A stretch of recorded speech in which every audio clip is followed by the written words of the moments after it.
ये कहानी है जया की, जो अपने हर सपने को कॉम्प्रोमाइज़ कर देती है अपने परिवार वालों के लिए और उनकी इज्जत के लिए। पर क्या अपनी ख्वाहिशों को रौंद के और अपने परिवार की इज्जत का ख्याल रखते हुए वो ज़िंदगी जी भी पाएगी या नहीं? यही जानने के लिए बिना किसी देरी के आज की कहानी शुरू करते हैं, जिसका नाम है जय है जय है जया है। तो कहानी शुरुआत होती है एक फैक्ट्री वर्कर से।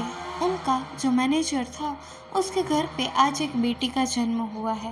वो बेटी काफ़ी ज़्यादा क्यूट थी और उसके बहुत सारे सपने थे। उन्हीं सपनों में उसके मम्मी पापा उसका बेहद ख्याल रखते कि वहीं वो कहीं पेड़ से गिर न जाए, ना ही उसको कोई नए कपड़े और दे जाए, उसको नई किताबें, हर एक चीज़ मिलती तो है पर अपने भाई की यूज़ करी हुई ना। यहाँ पे फ्रेंड उसको मोटिवेट करती है, पर जया तो बताती है और तो और उसका नाम भी उसके भाई के नाम से इंस्पायर है और उसका इन सब चीज़ों के लिए अलग ओपिनियन है।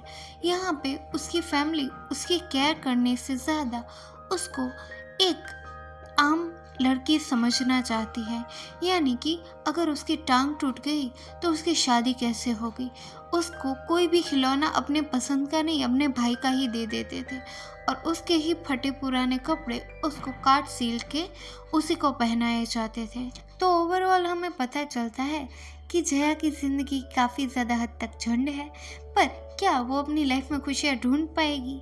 यही सवाल का जवाब हमें आगे जानने मिलेगा। नाउ कहानी की आगे बढ़ते बढ़ते हमें पता चलता है कि जया अपनी पढ़ाई में बहुत ज़्यादा अच्छी है। वो ट्यूशन लेना चाहती है ताकि वो बेहतर तरीके से अपनी पढ़ाई कर पाए, पर ऐसा कुछ है नहीं। उसकी फैमिली नहीं चाहती कि वो आगे पढ़ाई करे या उसकी ट्यूशन की फ़ीस उनको देनी पड़े।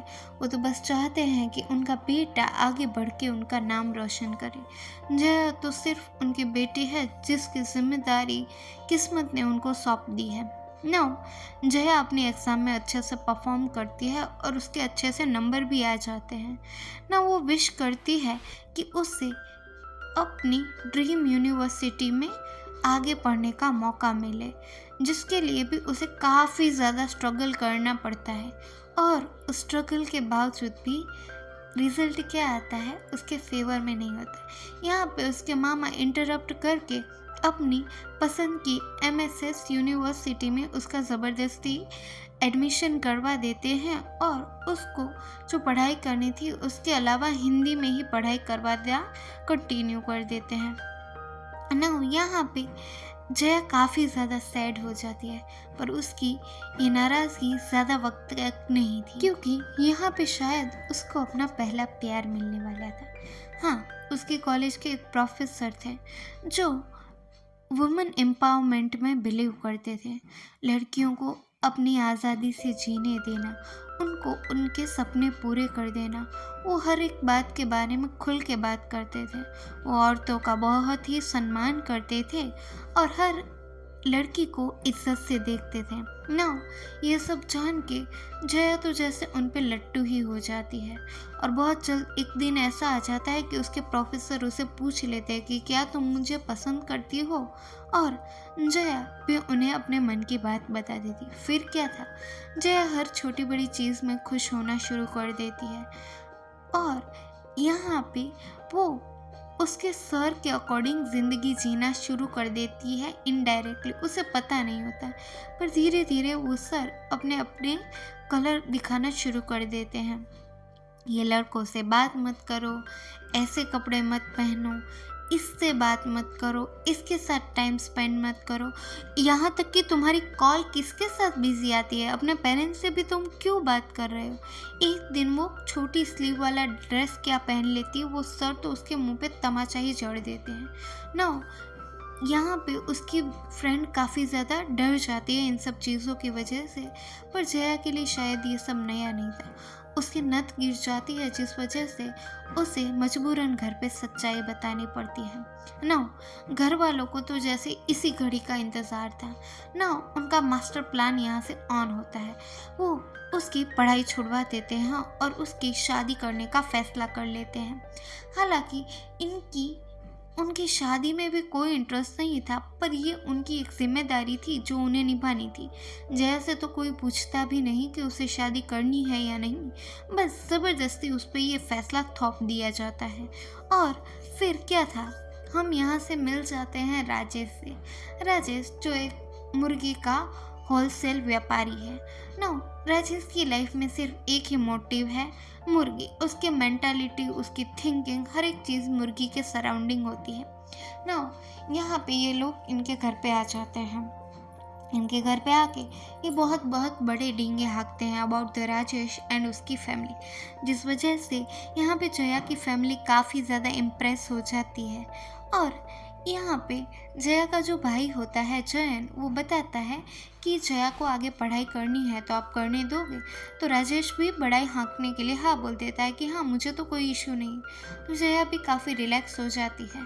फिर इन दोनों को आपस में बात करने के लिए भेजा जाता है, पर यहाँ पे भी राजेश सिर्फ और सिर्फ मुर्गियों के दाम के बारे में डिस्कस करता है। जब जया उसे रिक्वेस्ट करती है कि क्या हम कुछ और बात करें, तो वो बतख और अंडे के बारे में बात कर लेते हैं, ताकि हमें पता चल सके कि वो उसकी दुनिया सिर्फ मुर्गी है और कुछ नहीं। और इस वजह से यहाँ पे जया को ऐसा लगता है कि ये लड़का काफ़ी ज़्यादा भोला है, उसकी दुनिया बहुत ज़्यादा लिमिटेड है, पर वो उसे पढ़ाई करने देने वाला है, जिस वजह से वो उसको शायद दुखी ना करे। ये सोच के वो मुस्कुराने लगती है, यानी कि हमें समझ आ जाता है कि यहाँ से इन दोनों की शादी होने वाली है। जल्द ही शादी वाला दिन भी आ जाता है और जया तो कंप्लीट शॉक में होती है, क्योंकि उसका पूरा परिवार ज़ोर ज़ोर से चिहाड़ चिहाड़ के रोने लगता है, जैसे कि उनकी बेटी मर ही गई हो या फिर उनकी शादी की विदाई है। हालांकि इस विदाई में जया का कोई भी इंटेंशन नहीं होता, क्योंकि उसके परिवार वालों ने एक तो उसकी ज़बरदस्ती शादी करवाई है और उसके जाने पर वो इस तरह से नाटक कर रहे हैं, जो जान के जया काफ़ी ज़्यादा सरप्राइज एंड शॉक हो जाती है। पर यहाँ तक उसके शौक ख़त्म नहीं होने वाले। यहाँ से वो निकल जाती है अपने ससुराल की ओर। ससुराल वालों ने पहले तो बहुत बड़े डींगे हाँके थे कि वो पैसे वाले हैं, उन्हें कुछ दहेज नहीं चाहिए, पर उनके घर की हालत देख के समझ आ जाता है कि वो काफ़ी ही ज़्यादा कंजूस और चिंदी किस्म के इंसान हैं। घर की हर एक दूसरी चीज़ टूटी पड़ी है और कुछ न कुछ करके उसको टिकाया हुआ है, ऐसे ही जैसे कि वो किसी भी मोमेंट पे ख़त्म ही होने वाली हो, पर इन सभी ने मिलके उसको बांध के रखा हुआ है।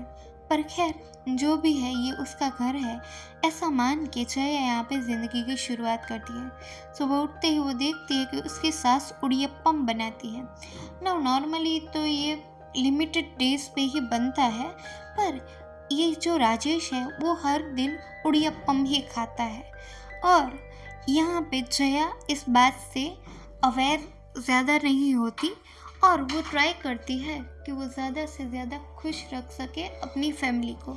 तो वो धीरे धीरे घर के काम संभालने लगती है। घर की जिम्मेदारी संभालते संभालते वो इन लोगों के साथ अच्छे से घुलना मिलना भी शुरू करती है।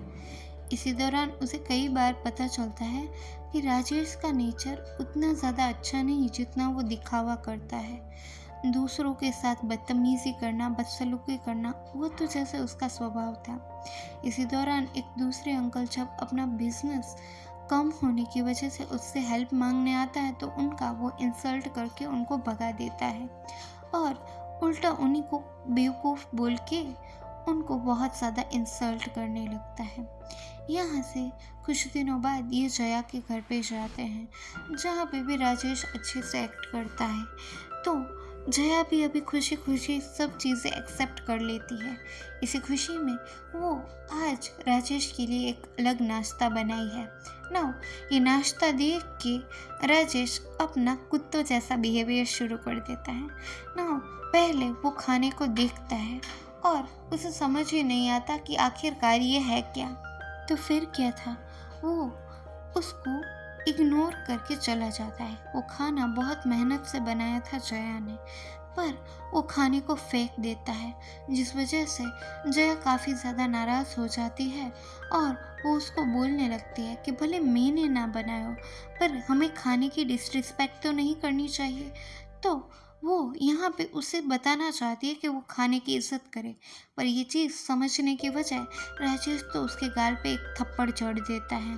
ना जो जान के जया अपने मन से काफ़ी ज़्यादा डर जाती है और उसकी सास उसको सपोर्ट करने की बजाय ऐसा बोलने लगती है कि इसका दिमाग थोड़ा गर्म है, और उसके बाबा के जाने के बाद वो काफ़ी ज़्यादा गुस्सैल हो गया है। वो यही कहना चाहता है कि जया यहाँ पे एडजस्ट करे, कॉम्प्रोमाइज़ करे, पर वो यहाँ से अभी तो चला जाता है। बाद में जब वो देखता है कि जया काफ़ी ज़्यादा दुखी है इस वजह से, तो उससे कहता है कि क्यों ना चलो हम मूवी देखने चले, जो जान के तुम्हें काफ़ी ज़्यादा अच्छा लगेगा।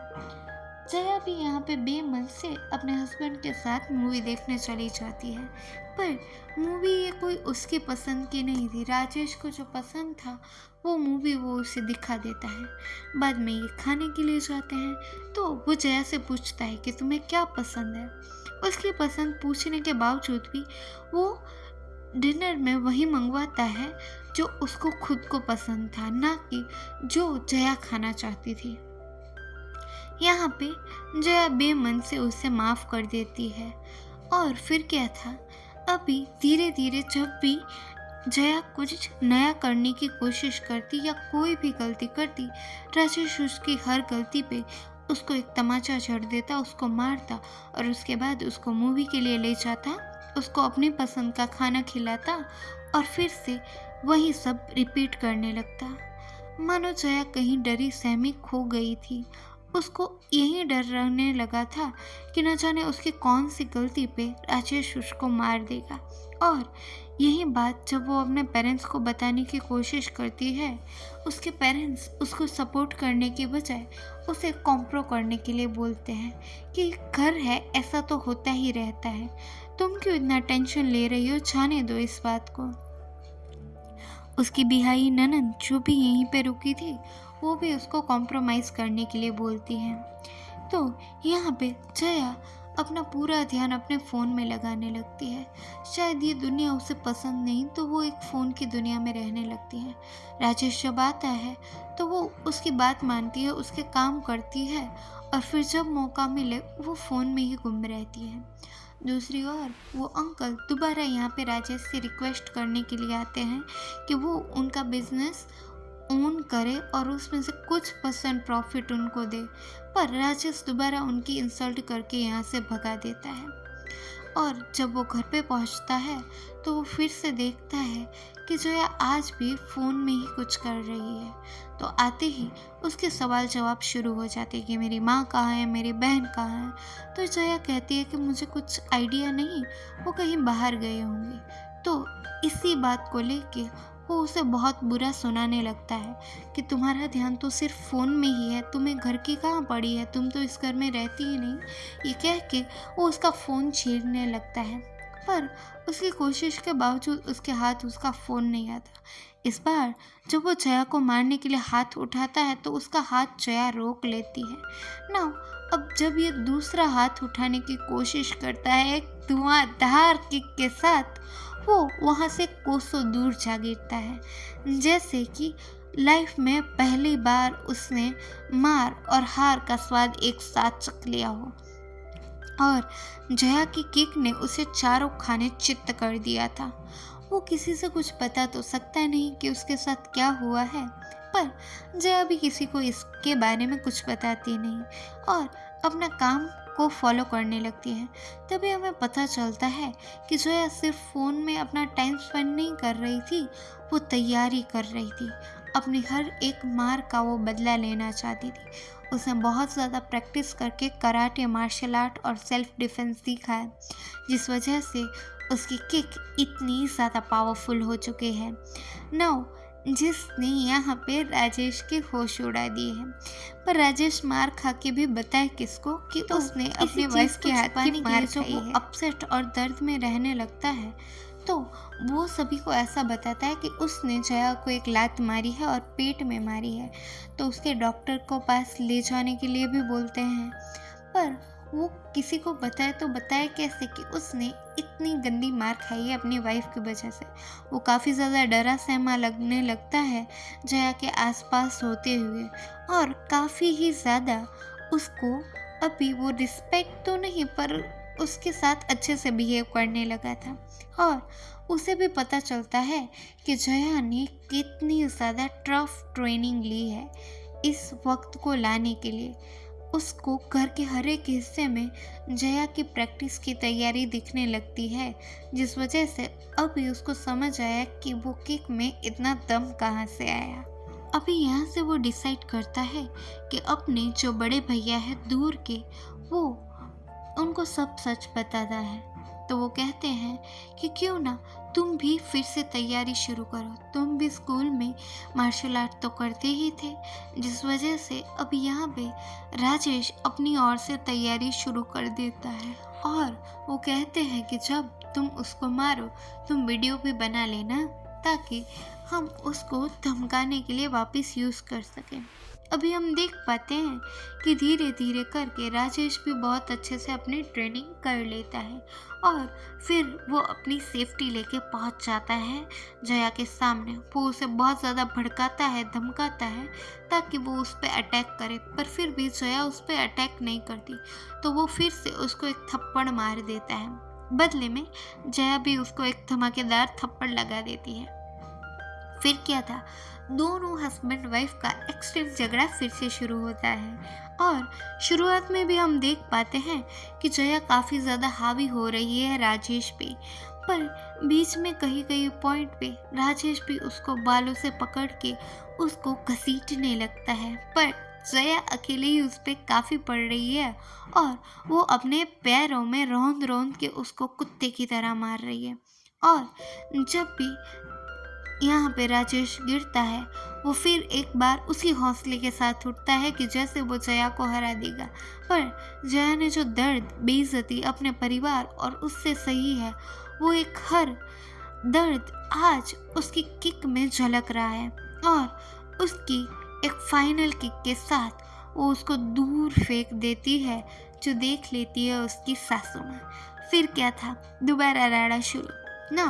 यहाँ से ये लोग जया की फैमिली को भी बुला लेते हैं, और यहाँ पे आके ये अपने बच्चे की गलतियों को छुपा के सिर्फ जया की ही पूरी गलतियाँ बताने लगते हैं कि तुम्हारी जो बेटी है वो यहाँ पे हमारा घर संसार बसाने आई थी, या मेरे बेटे को ऐसे कुत्तों की तरह मारने के लिए। तुम घर की हालत तो देखो, हर एक कोना टूटा फूटा पड़ा है। और जया के पेरेंट्स भी इस चीज़ के लिए पहले तो उसको मना करते हैं कि तुमने ऐसा किया ही क्यों, तुम्हें एडजस्ट करना चाहिए। पर जया बताती है कि मेरी शादी को सिर्फ 6 महीने हुए हैं, अब तक मैंने 21 बार मार खाई है, और अगर मैं ऐसे ही मार खाती रही तो आखिरकार मेरी ज़िंदगी क्या हो जाएगी। अगर मैंने इसको एक बार मारा तो इतना बड़ा इशू हो गया, तो इसने तो मुझे कितनी ही बार मारा है। पर यहाँ पे गांव वालों की इज्जत का बहाना करके ज़बरदस्ती इनको एक दूसरे से सॉरी बुलवा के ये रिश्ते को कंटिन्यू करवाया जाता है। हालांकि जो दर्द जया ने सहा था वो इस चीज़ के लिए रेडी नहीं, पर उसकी फैमिली इस चीज़ के लिए ज़बरदस्ती उसको फिर से कन्विंस करती है, और जया भी यहाँ पे फिर से राजेश को माफ़ करके ज़िंदगी जीने का डिसाइड करती है। राजेश अब जया के साथ रहने नहीं वाला था, पर उसके जो बड़े भैया होते हैं वो उसको कुछ प्लान समझाते हैं, जिसके दौरान राजेश भी इस चीज़ के लिए एग्री कर देता है। तो फिर क्या था, दोनों एक दूसरे के साथ नई लाइफ शुरू करने का फैसला कर लेते हैं। पर यहाँ पे राजेश कुछ ज़्यादा ही क्लोज आने की कोशिश कर रहा था जया के। वो उसे इम्प्रेस करने के लिए उसके लिए गाना गाता है, जय है, क्योंकि इसमें ही तो जया का नाम आता है, और कौन सा सॉन्ग है उसके नाम वाला।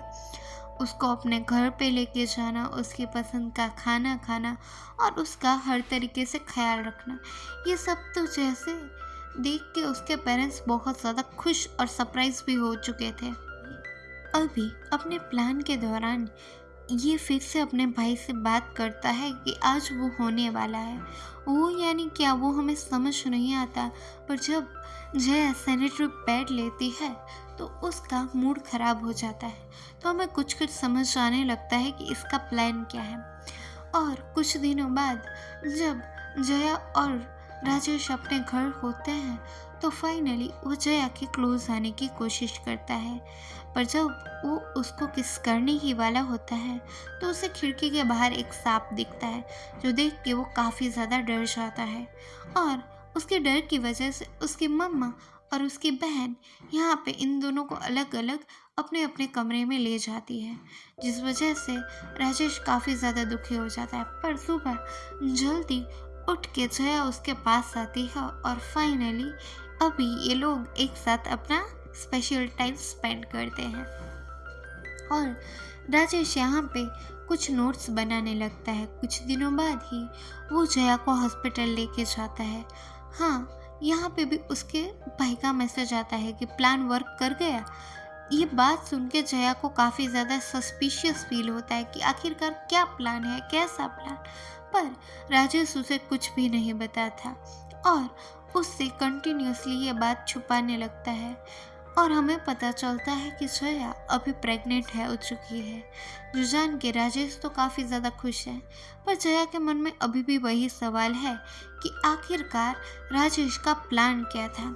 घर पे जाके जब वो ज़बरदस्ती इनसे पूछने लगती है कि तुम बताओ आखिरकार तुम्हारा प्लान क्या था, तो यहाँ पे फाइनली राजेश रिवील करता है कि उसकी पढ़ाई और उसके नखरे उसको ना देखने पड़े, इस वजह से उन दोनों का यही प्लान था कि वो जया को प्रेग्नेंट कर दे और फिर से जब वो 1-2 साल बाद ठीक हो वो उसे दोबारा प्रेग्नेंट कर देगा, ताकि उसकी ज़िंदगी उसकी गुलामी में ही चली जाए और अपने सपने सारे मर जाए।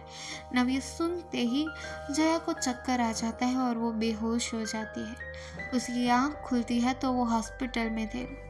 पूरा परिवार राजेश का और उसका भी उसको कोस रहे हैं, आखिरकार वो ऐसे गिरे ही क्यों कि उसका बेटा या बच्चा अभी इस दुनिया में नहीं रहा। उसकी माँ तो उसे पहले से बहुत सारी बातें सुनाने लगती है कि हमने तुम्हें तुम्हारी लाइफ में क्या नहीं दिया कि तुम आज हमें ये दिन दिखा रही हो। पर जया यहाँ पे फैसला कर लेती है कि मेरी वजह से आप सभी को प्रॉब्लम है, तो मैं यहाँ से कहीं दूर चली जाऊँगी। और यहाँ पे राजेश की और इसकी फैमिली में काफ़ी ज़्यादा झगड़ा होता है और राजेश तो इतना बेशर्म है कि वो यहाँ पे इसके इलाज के बिल के पैसे भी मांग लेता है। तो जया उसे अपना मंगलसूत्र दे देती है। यहाँ से वो एक हॉस्टल में जाके अकेले ही रहना शुरू कर देती है, जैसे कि उसे अब ये सफ़र अकेले ही तय करना है। उसकी नाउम्मीदी में एक छोटी सी उम्मीद देने के लिए उसका भाई कभी कभी उसका साथ देता है। इसी दौरान एक दिन तो उसकी मम्मा भी आ जाती है, जो कहती है कि चलो बेटा अभी घर चलते हैं। और जया भी फाइनली हैप्पी हैप्पी अपने घर जाने लगती है। और जब वो सामान पैक ही कर रही होती है तो उसकी माँ बताती है कि चलो फटाफट बैग पैक करो, तुम्हें घर छोड़ के फिर मुझे भी अपने घर जाना है। तो यहाँ पे हमें पता चलता है कि इन लोगों का यही प्लान था कि जया को अभी भी राजेश के घर पे भेजना है, जिस वजह से जया नाराज़ हो जाती है और अपने मम्मा पापा को मना कर देती है कि वो नहीं आएगी। इसके बाद ज़िंदगी से हार के वो सुसाइड करने का फैसला कर लेती है। पर क्या वो ये कर पाएगी? उसकी लाइफ में उसने हार मान ली है, पर वो जिंदगी का सफ़र शायद यहीं ख़त्म कर देगी। सीन यहाँ से शिफ्ट हो जाता है और हम राजेश को देख पाते हैं और राजेश काफ़ी ज़्यादा वायरल और हिट हो चुका है। नाउ हमें पता चलता है कि जो फ़ोन इसका टूट गया था, उसने जहाँ रिपेयरिंग में दिया था, उस भाई ने इसकी वीडियो वायरल कर दी है और वो एक जोकर बन के रह चुका है, जिस वजह से हर जगह उसके मीम बन रहे हैं, उसका वीडियोस के बारे में लोग बात कर रहे हैं। कुछ है जो इस चीज़ के लिए यानी कि जया के स्टैंड लेने के लिए पॉजिटिव एक्ट कर रहे हैं और कुछ जो है वो कहते हैं कि चाहे कुछ भी हो, मर्द कितना भी गंदा क्यों ना हो, औरत को उस पर हाथ उठाना नहीं चाहिए। इन सभी बातों से अनजान जया तो अपनी लाइफ में शायद आगे बढ़ चुकी होगी, पर राजेश की ज़िंदगी तो इस वजह से टोटली चेंज हो चुकी है। उसकी दो कौड़ियों की भी इज्जत नहीं रही। हर जगह वो जहाँ जाता है सब उसका मजाक ही बनाते हैं ना। इस चीज़ से इरिटेट होके वो वकील के पास जाता है डिवोर्स लेने के लिए। इस बात से अनजान जया डायरेक्ट उसी डेट पे आज बड़े टाइम बाद राजेश से मिली हुई है। यहाँ पे जज को पहले तो राजेश काफ़ी ज़्यादा मासूम लगता है, पर जब जया उसे अपनी मैरिड लाइफ की सच्चाई बताती है तो जज काफ़ी हद तक कन्विंस हो जाती है कि अपनी वाइफ पे हाथ उठाना और उसकी इज्जत ना करना, उसको न्याय, सम्मान और आज़ादी ना देना एक बहुत बड़ा क्राइम है। पर यहाँ पे राजेश को तो ऐसा ही लगता है कि वाइफ की तो एक ही ड्यूटी होती है, आज्ञाकारी होना, खाना बनाना और हम सबकी सेवा करना। औरत की कोई खुद की उम्मीद या सोच हो ही नहीं सकती, जिस वजह से जज उससे काफ़ी ज़्यादा गुस्सा हो जाती है और यहाँ पे उन दोनों को एक चांस देती है कि तुम दोनों एक बार बात कर लो। अगर तुम्हें ऐसा लगता है कि कोई पॉसिबिलिटी है इस रिश्ते को बचाने की तो तुम मुझे बताओ, अदरवाइज हम इस को एक म्यूचुअल डिवोर्स मान के आगे का प्रोसेस कर सकते हैं। यहाँ पे जया उसे रिक्वेस्ट करती है कि वो सिर्फ 5 मिनट ही राजेश से बात करना चाहती है। ना राजेश को जब वो बात करने के लिए लेके जाती है तो उसको उसके बिजनेस के बारे में पूछने लगती है। यहाँ पे वो रिवील करती है कि उसका बिजनेस भी जया की वजह से ही ठप हो चुका है, क्योंकि अब वो मार्केट प्राइस से कम में यहाँ पे मुर्गियाँ सेल करने लगती है। जब उसका भाई उसके साथ था तो उसने उन्हीं चाचा का बिजनेस टेक ओवर किया था, थोड़ी सी फाइनेंशियल हेल्प लेके, जिस वजह से अभी मार्केट में उसका एक बहुत बड़ा नाम बन चुका है और कम प्राइस में बेचने की वजह से उसके पास बहुत सारे कस्टमर्स भी हैं और साथ ही साथ उसने यहाँ पे राजेश के सारे कस्टमर्स को खा लिया है। इसी के साथ वो इस जर्नी को, राजेश के साथ की जर्नी को यहीं पे एंड करना चाहती है। ये कहानी है जया की और उस जैसी कई मासूम औरतों की जिन्होंने अपनी ज़िंदगी अपने परिवार और अपनों के लिए गंवा दी। पर मेरा ये मानना है कि अपने लिए भी जियो, अपनी खुशियों का भी ख्याल रखो। आज के लिए बस इतना ही। Thanks for watching.